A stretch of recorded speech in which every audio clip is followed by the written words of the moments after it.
Hi guys, James from DVG here, and it's been a while since you've had any videos from me, but luckily Chris has been keeping you entertained while I've had a rather busy few weeks, not only with work, because unfortunately I work in retail, and this time of year, although maybe a bit of a slump in sales, it does mean that I have to, part of my job is to take down Christmas in the store and pack it away and keep it safe for next year, and get all the new departments ready with all the new seasonal stock. So that's what I've been doing, and also I've been working on these guys. So there's been lots of late nights at work and things like that, so I haven't had a chance to do any videos.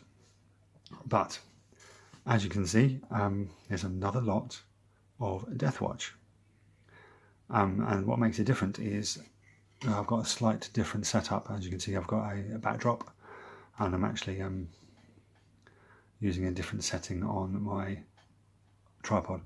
So things may be out of focus right at the front, but I want to show you those, which is we have the Chaplain, which is Failcast, we have the Venerable Dreadnought, and we have the Watchmaster. We also have, as a pan across here, a squad of Vanguard veterans. There's another Vanguard veteran at the back there. And if you notice, some of the members actually have standard heavy weapons. There's heavy bolters and a few missile launchers in there, which is interesting to do. I don't quite know the reasoning for this, because a Deathwatch army cannot use standard weapons like that unless they're on a vehicle or Terminator armour with missile launchers. So let's see. Adjust my lighting, and we can look. We can look a bit more closely at these bad boys now. Here's a Watchmaster. He is an Ultramarine. I had lots of decals left over, so he became an Ultramarine because that was the right size for his little bit on his shoulder pad. And I actually prefer a Watchmaster with a helmet instead of his bare head. I think it looks more menacing that way.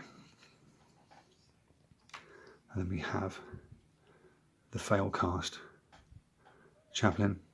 Unfortunately, the Crozius is a touch bent. I didn't realise that until it was too late, and it's obviously too late to adjust it when it's painted. And then we've got the Dreadnought. Again, I had a couple of spare decals, so we've got one arm as an Ultramarine and this arm here as a Blood Angel. As you can see, there's a bit of sponge chipping and Deathwatchy all around. And if you noticed, I've done a little bit of heat discolouring on the end of the assault cannon. It's very easy.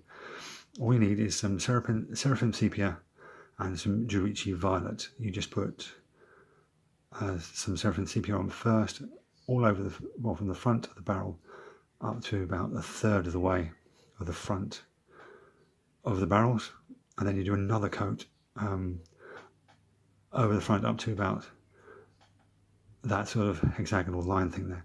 Then you do Jurichi Violet over the same part, and it just looks like heat distortion, because obviously these things fire an awful lot of rounds, an awful lot of rounds, and very quickly, I should say. And what I'm going to do now is I'm just going to, because there's some miniatures in here that are some really nice poses, and this miniature here, which I've never seen before, I have no idea if it's a limited edition Captain or if it's a kit bash. I have absolutely no idea. But it's a very cool miniature. I really enjoy painting this one. And we're going to look at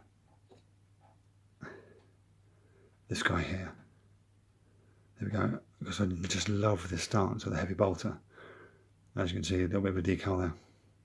I just love the stance with the heavy bolter and all the optics on his helmet. I think that's really cool. Is there anybody else? What I should do is I should show you some of the special components the clients used when building these, because obviously I didn't build these, the clients did. But I think they're cromlech legs, and they look like Mark II armour, so that's very fitting for a veteran to be wearing. And here's another one. This guy here has actually got a bionic leg. Come on, focus. Focus. There we go. That one's actually a bionic leg. So yeah, cromlech is the place to go if you want alternative legs and torsos and what have you. So there you go, guys. That's what I've been working on for the past few weeks since Christmas. I finished these the other day, but thanks to work I haven't had a chance to make a video about them.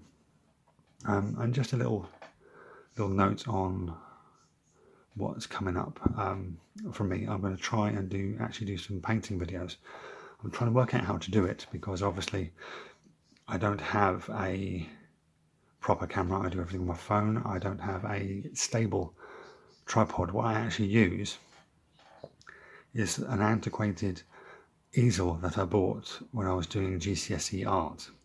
So this easel that I elastic band my phone to the top of is probably as old as some of you. I've had it since I was 16.